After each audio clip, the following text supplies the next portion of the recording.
everyone, I'm sitting on the floor. So it's been a couple days since I last vlogged anything. Probably the last thing you saw was in England, on the way home from England. I'm back in Mayo, been back for a few days and been slowly coming down from the England trip. It was a crazy few days, crazy in the best way. Felt a lot of emotions after it. And yeah, it's taken a few days for me to kind of settle again. I wasn't really, like, I was sleeping, but I wasn't sleeping, I suppose, like I normally do. It did throw me off a little, but like in a good way, because it was all very good things. Sorry, the cats are meowing outside the door. Okay, they've stopped. No, they haven't. You're not coming in here. So what I'm doing this evening, something very special. So tomorrow we are doing a gig. Yeah, I'm doing a gig. A live gig tomorrow, and I am actually quite nervous about it, although I'm actually not at the same time. I don't know, I'm nervous, but like nervous for different reasons than the type of nervousness I used to have. I don't know, it's hard to explain. It's kind of a deep story that I'm not going to get into. For anyone who doesn't know, I used to play in a band before I moved to the States in 2019. I played in a band with my dad and another family friend who may as well be a cousin because we're very close. We played in a band for 8 years. Yeah, it was 8 years. The last gig we did was 2019. That is the last time I performed in public, live. We decided to book a reunion one night type of thing. It's in a town called Westport, which if you are from Mayo, or if you're Irish or from this part of the country, you probably know Westport very well. It's quite a touristy town. It's right on the coast in a place called The West. That's the name of the pub. So we're playing in a pub. So what I need to do is take out all of my old gear, equipment, and kind of give it a clean because it's looking a little dusty, and just make sure everything's working, check my amp, check the pedals, get used to playing the guitar again because I have not played a Les Paul in about 3 years properly, and I want to show you all of the stuff I use for a live gig, or the stuff I used to use for a live gig. It worked in this particular setting. I want to show you everything, and I gotta clean everything up.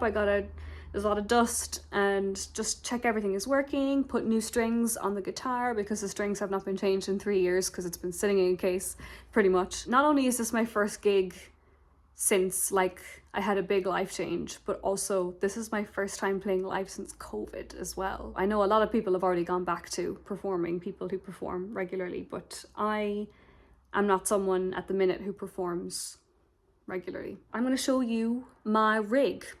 That feels so weird to say. I haven't said that in so long.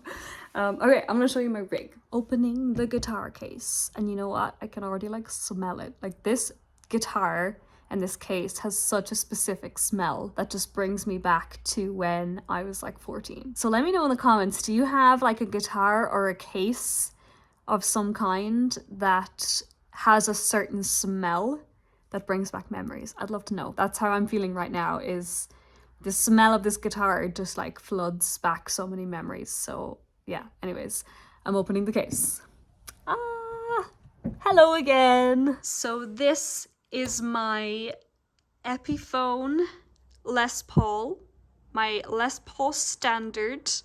This was the first guitar that I ever owned. I got it as a Christmas present when I was 14, about maybe 4 or 5 months after I started playing guitar in the beginning. This was my gigging guitar. It's great. I love it. I used to get a lot of crap from people that it was why is it an Epiphone and not a Gibson? I really don't care about that stuff. I love this guitar largely for sentimental reasons because I learned a lot of tunes on this guitar, and I learned a lot of things on this guitar all throughout my teen years. I took this guitar to college when I went to Dublin to learn music and stuff. I tried a few guitars in this particular setting, and the Les Paul just worked the best for me. It gave me a much beefier sound than a Strat would give me, and it just worked so much better. The audio the sound was just so much thicker and beefier, and it just sounded really good. It just worked for our particular sound. That's why I always use this guitar. It's never let me down. You can see how grimy the strings look. Oh my goodness, that is disgusting. I'm actually gonna need to give it a clean as well. I love the cherry sunburst. I actually wanted this guitar because this is the guitar that Zach played in School of Rock in the very last scene where the credits are rolling. Now, he did have a Gibson. I'll give him that. But I really loved this guitar. Inspired by Zach from School of Rock, and it just became my best friend all throughout my teens and my early 20s. And it did hurt that I had to leave it behind, but it's safe here in my parents' house. So yeah, so I'm going to give it a clean, restring it, and so that it's all ready for tomorrow night. This is the amp I used to use, which is a Fender Blues Junior. Tweed, obviously. Beautiful amp, a lovely tone. I really like it a lot. So I just have to plug in the guitar, double check that it's working, that the valves are okay. Hopefully the valves are okay. This is the little pedal board I used to use. As you can see, it's quite dusty. I use the Pedal Train Nano Plus as the board. Nice and short and compact. And I worked for a while on this, getting the best pedal board that I wanted, and something that was nice and small that I could easily carry. Like that's the case right there, so it's really small. I wanted something I could easily transport, and I also have my Dunlop Crybaby wah pedal as well, so I usually link that up too. So I have the Boss Chromatic Tuner. That's kind of the standard one. I don't even know if there's an updated version. There probably is, but this is the one I use.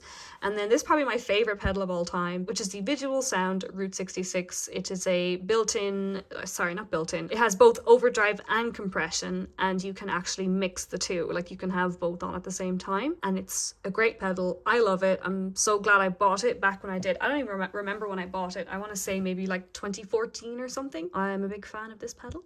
And then moving on to this TC Electronic, the Sub-and-Up. I only use this for a couple of songs. And then we have, of course, Delay, which is the TC Electronic Flashback. I really use it just for a little bit of delay. I also use it for Shut Up and Dance. That song is in our set, and I use it for the intro of that song. That springs to mind at the minute. I need to connect all these like I did using this, the daisy chain, and this connect the wah as well, and I need to like double check, make sure everything is ready to go. So I've got my guitar, got my pedals, I got my app. Also, I forgot to mention, these strings are what I will be popping on the Les Paul. They are Elixirs 9 through 42. That is what I used to play. My current guitar, my Daphne Blue guitar, which some of you know, that's actually set up with 10s, but when I played live, I used to play 9s. So I'll be playing 9s tomorrow night, and I'll be popping a set of these on and giving the guitar a good needed clean. One more thing I also forgot to mention that I also have to do is have a quick run through our set again. Now I'm hoping my muscle memory will kick in. I think it will. Most of the songs I think I remember. I'm just gonna like run through the set really quick and see if I can remember, just kind of refresh my memory. I don't want to go blind into the gig tomorrow. I want to prepare as much as I can.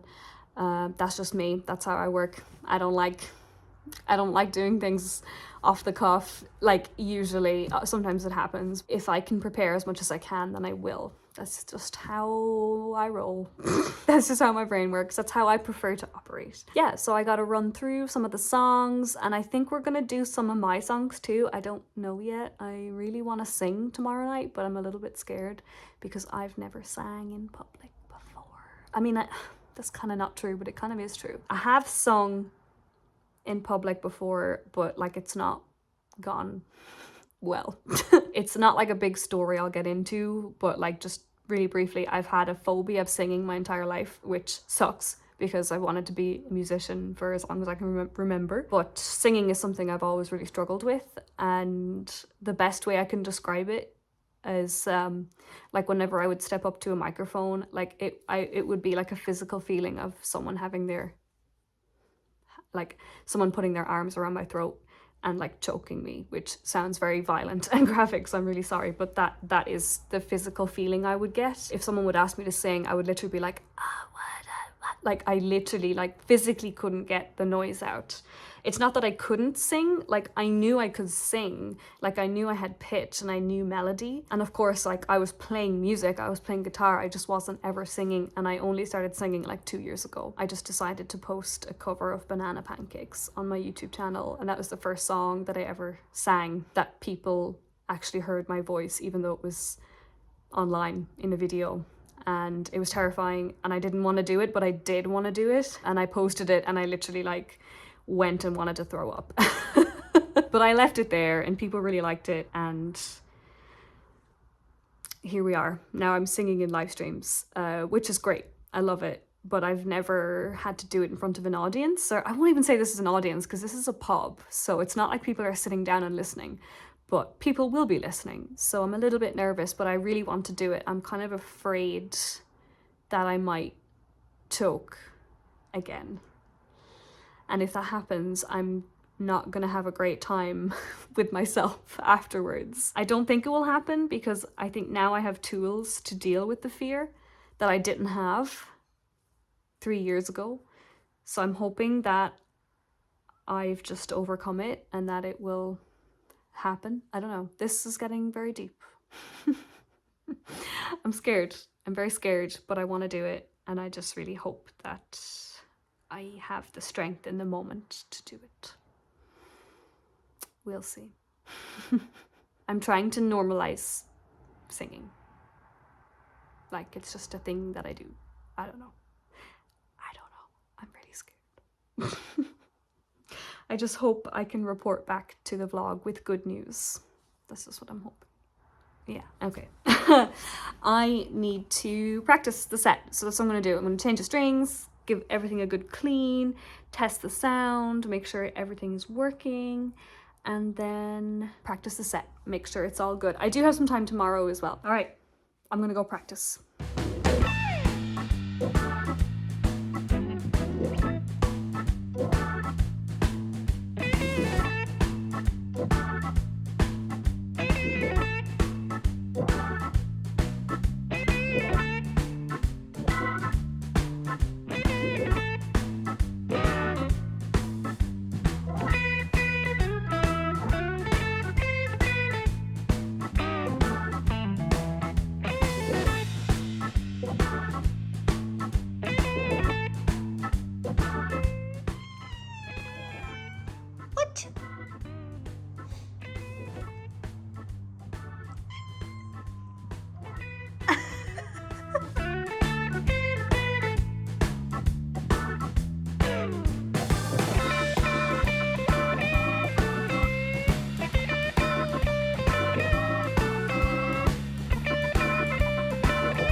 So it's the next day, it's Saturday, a few hours to the gig still, but I wanted to show you the guitar. I stayed up a little bit too late last night, cleaning it and changing the strings and getting all the dirt and the grime off the fretboard. So here is the final result. Ta-da!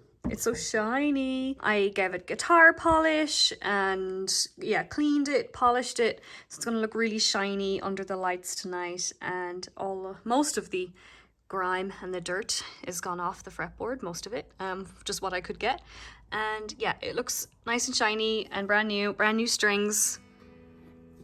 See how clear they are.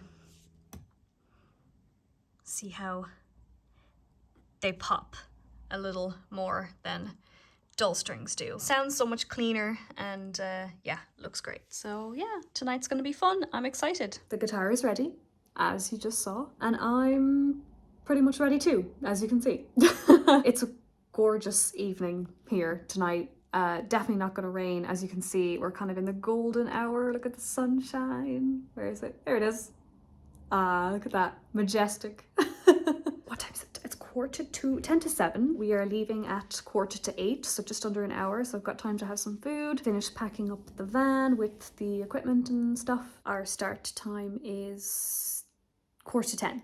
Yeah, 9:25 we're due to start our set. Probably just be ready to go for like 9:30. I've had a range and mix of emotions all day, but right now I'm excited. Actually, I'm not so nervous right now. I'm actually kind of excited. I think it's just gonna be fun. I'm just gonna go and have fun and enjoy playing music, my favorite thing. So complicated that my favorite thing also makes me really anxious. Story of my life. I'm excited.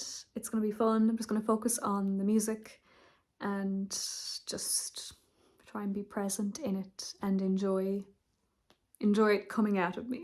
That sounds weird. It's such a beautiful evening, which will be nice because I can get some footage on the way. We'll probably miss the sunset. Probably will be dusk by the time we are driving. Let's head to the gig in Westport. Ah.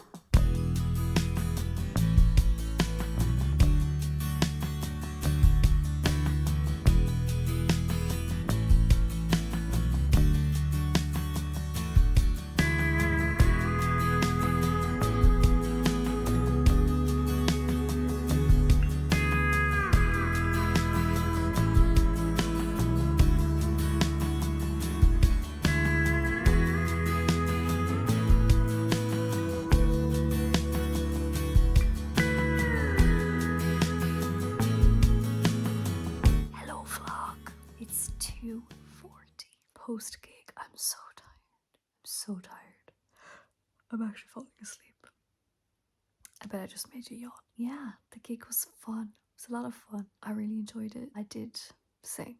I sang 4 songs. Pretty big step for me. Unfortunately, our monitor wasn't working, so we just had to do without it. So I could kind of hear myself through one of the speakers, like if I turned my head kind of slightly to the right.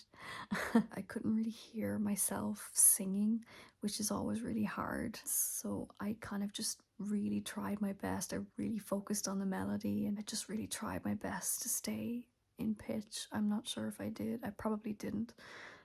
But I tried my best at least. That's all any of us can do. You know, I'm so tired. I probably shouldn't be vlogging right now because I'm so tired, but I just wanted to, I don't know. Yeah, I need to sleep. It was nice to play with Dad and Kira again because we haven't played together in over 2 years. 3 years, I mean, over 3 years. Yeah, that was really nice. I think my dad's pretty happy, which is nice to see because I know he likes playing with me and we missed playing together. So it's nice to be able to do that tonight. Yeah, vocals were a little tricky, but at least I did it, even if it wasn't perfect. I actually can't even tell if it was good or not. I did like struggle with a little bit of, you know, power in my voice, but I just kind of did it anyway. I had a few voice breaks too, which I didn't know where they came from. And I felt a little bit embarrassed, but I don't think anyone actually noticed. Like there's a couple lines I sang in different songs and my voice would just randomly break.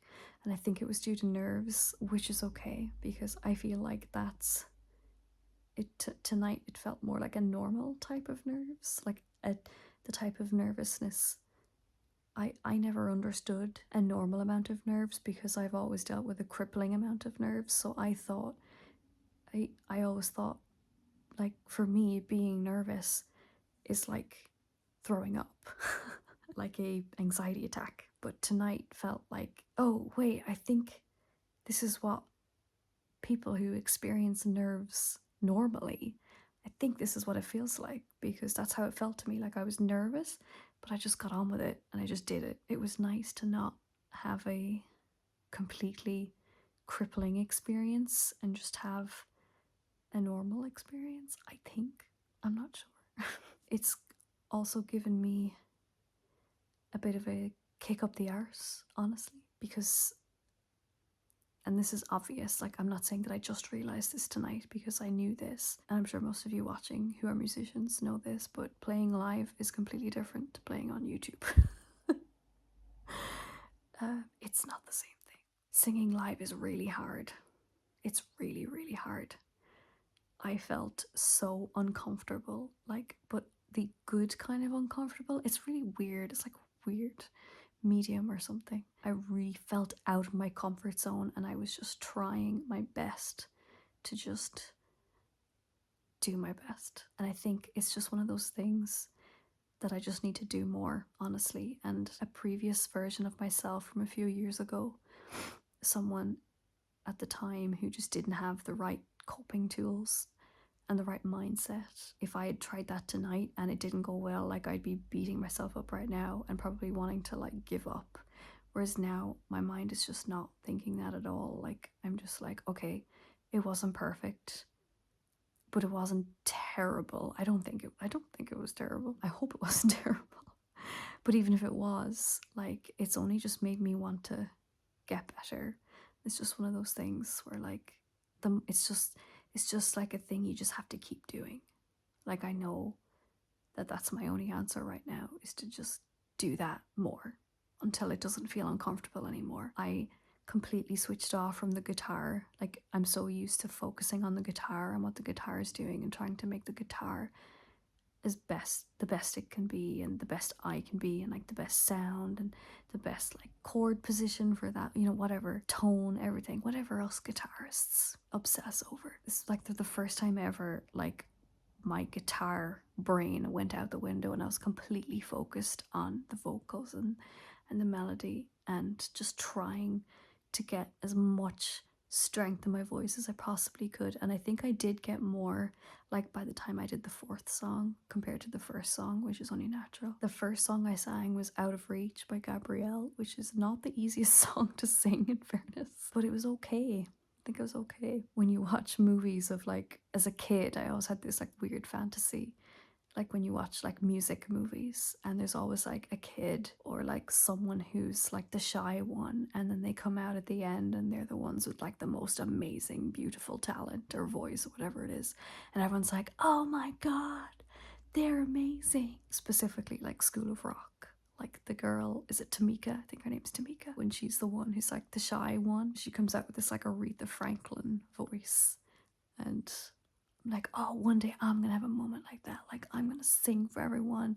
It's gonna be amazing and powerful. People are gonna be like, oh my god, we weren't expecting that.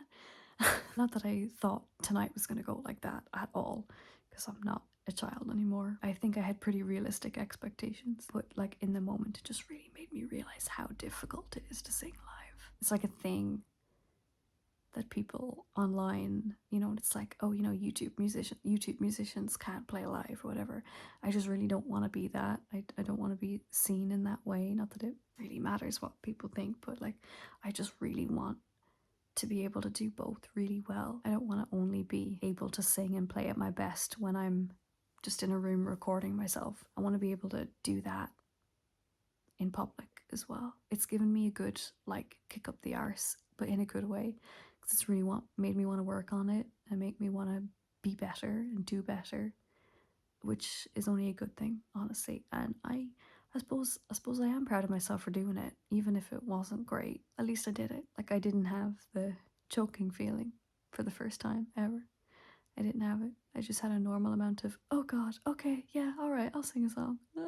That in itself is a victory, I would say. And it's nice to notice a difference in mindset, because my old mindset would have been so worried about what everyone thought of me, and like wanting the people around me to like think I'm good. And this time I wasn't actually thinking any of that at all. Like, while I was singing, I wasn't thinking about like what people are thinking in this moment. Maybe I was a little bit, but it wasn't really like stopping me, whereas it always did. And this time I just completely I just kind of got like temporary tunnel vision, where I didn't think about anyone else in that moment. I didn't think like, oh god, do they think I'm good? Are they impressed? Like, blah blah blah. I literally was just focusing on, I wasn't even thinking about the guitar. I was just playing the chords. All I was focusing on was delivering the melody. That's all I was thinking about. It was just really difficult. Like, I was trying so hard to just deliver the melody that I couldn't even really, it's so hard to explain. It was really hard to focus on like skill and control, if that makes sense. I just wanted to sing well. And I think once I get more comfortable, I can worry about all those other little things. Like I just tried my best. Even like any like vocal runs I did, they just weren't perfect. I just knew they weren't perfect. Even though I practiced them a lot and I can probably do them in a normal room, but in a live setting, everything changes. So I think really it's just a matter of me getting used to it. I know some of my vocal runs were out of tune. I don't even know if I'll use much of this footage, but yeah, anyway, I need to sleep. The one thing I was afraid of was chickening out and feeling the throat closing, coming back again, and me stepping up to the mic and not being able to do it. And that didn't happen. So that's a good thing. That's a good thing. But bottom line, I did it, I had fun, and things can only go up from here. I would hope. I have a lot of work to do, I have a lot of things to work on, but I'm excited to do it. Anyways, good night, thank you for watching, and I hope you enjoy. Lots of love from Ireland at 3 a.m. in the morning. Don't forget to subscribe. Alright, good night, I'm gonna go to sleep, and yeah, thanks.